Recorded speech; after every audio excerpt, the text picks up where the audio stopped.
அதிசயங்கள் செய்கிறவர் நம் அருகில் இருக்கிறார்.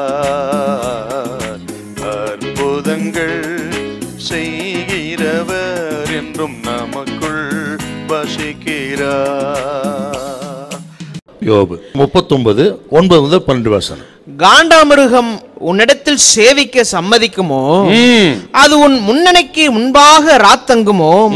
படைச்சால்களை உழ நீ காண்டாமிருகத்தை கயிறு போட்டு ஏரிலே பூட்டுவாயோ? அது உனக்கு இசைந்து பரம்படிக்குமோ? அது அதிக பலமுள்ளதென்று நீ நம்பி அதனிடத்தில் வேலை வாங்குவாயா? உன் தானியத்தை அது உன் வீட்டிலே கொண்டு வந்து உன் களஞ்சியத்தில் சேர்க்கும் என்று நீ அதை நம்புவாயோ? அத்தனை பலம் உள்ளது காண்டாமிருகம். நீ அதை உழ முடியுமா? ஏர்ல பூட்டி கழுதையை பொதி சுமக்க வைக்கிறது போல பொதி சுமக்க வைக்க முடியுமா? உனக்கு அது கீழ்ப்படியுமா? அதிகாரம் செலுத்துமா? அத்தனை பலமுள்ள ஒரு காண்டாமிருகம். அதை நான் போஷிக்கிறேன் என்றால் உன்னை நீ ஏன் பலசாலியாக எண்ண வேண்டும்? உன் பலன் எம்மாத்திரம்?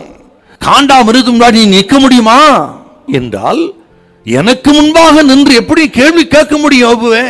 நீ அவ்வளவு பலசாலியா? நீ காண்டாமிருகத்தை காட்டி பலசாலியா? அப்படிப்பட்ட அந்த பலமுள்ளவர்களையும் போஷித்து ஆட்கொண்டு ஆளுகை செய்து நடத்துகிற என்னை நீ கேள்வி கேட்கிறாயே.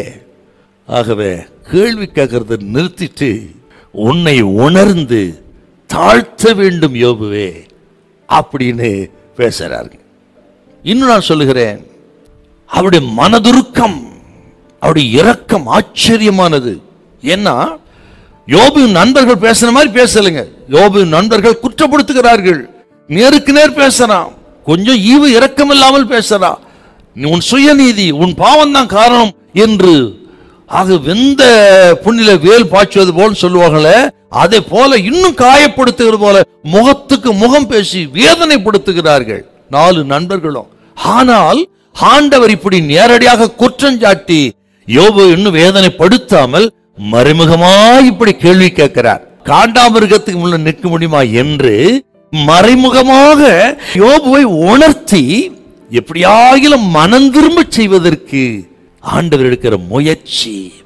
சரியாய் புரிந்து கொள்ள முடியாமல் கேள்வி கேட்கிற ஒரு மனிதனை எப்படி உணர்வடைய பண்றதுன்னு அறிந்து பேசுகிறார். இவ்வளவு ஏன் செய்யறார்னா, அந்த 4 நண்பர்களும் குற்றஞ்சாட்டுறத குறியா இருக்கிறார். ஆனால் ஆண்டவர் என்ன செய்யறார்னா, உணர்வடைய பண்ணி யோபு வெற்றி பெற்றவனாய் மாற வேண்டும். இந்த சாத்தானுக்கு ஆண்டவருக்கு நடக்கிற யுத்தம், இந்த யுத்தத்திலே இவன் வெற்றி பெற வேண்டும்.